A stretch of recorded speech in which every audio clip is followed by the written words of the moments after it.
नागपूरमधून बातमी समोर येते। नागपूरमध्ये भर बाजारामध्ये गोळीबार झाला। या गोळीबारामध्ये एका तरुणाचा मृत्यू झालेला आहे तर 2 जण जखमी झाले आहेत। पोलिसांनी 3 आरोपींना या प्रकरणामध्ये अटक केलेली आहे। नागपूरच्या प्रकाशनगरमधली ही घटना समोर येते आहे। नागपूरमध्ये भर दिवसा गोळीबार झालेला आहे। या गोळीबारामध्ये एकाचा मृत्यू झालाय तर 2 जण जखमी आहेत।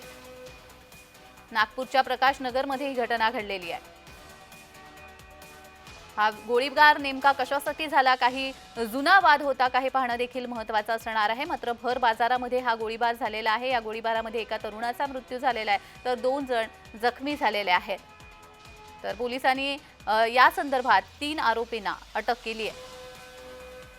तर हा गोळीबार नेमका कशामुळे झाला, काही जुना वाद होता का हे पाहणं देखील महत्त्वाचं असणार आहे। नागपूरच्या प्रकाशनगरमध्ये ही घटना घडलेली आहे। भर बाजारामध्ये झालेल्या गोळीबारामध्ये एकाचा जागीच मृत्यू झालेला आहे तर 2 गंभीर जखमी झाले असल्याचं समजतंय। या संदर्भात पोलिसांनी 3 जणांना अटक केलेली आहे। पुढचा तपास पोलीस करत आहेत। मात्र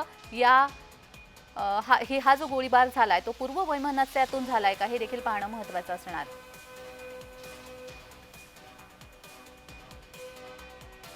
तर या संदर्भात अधिक माहिती देण्यासाठी तेजस महातुरे आपल्यासोबत जोडले गेलेले। तेजस, माझा आवाज येतोय? हा जान्हवी, नक्कीच नागपुरात काल चांगलाच हादरला आहे।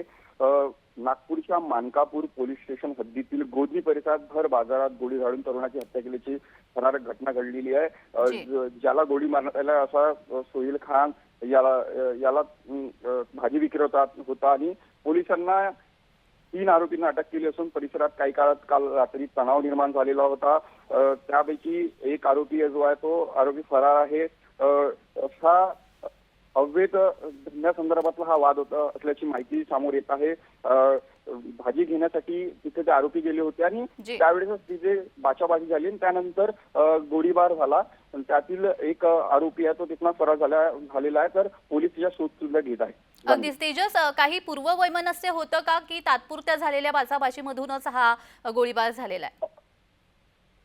अवैध धंद्यासंदर्भातला होता आणि हा पूर्वीपासून या भांडण ह्या दोघांचे होत होते अशी माहिती आता समोर येत आहे आणि या संपूर्ण संदर्भात सुद्धा पोलीस आता तपशील घेत आहे। अगदीच, धन्यवाद तेजस दिलेल्या सविस्तर माहितीसाठी।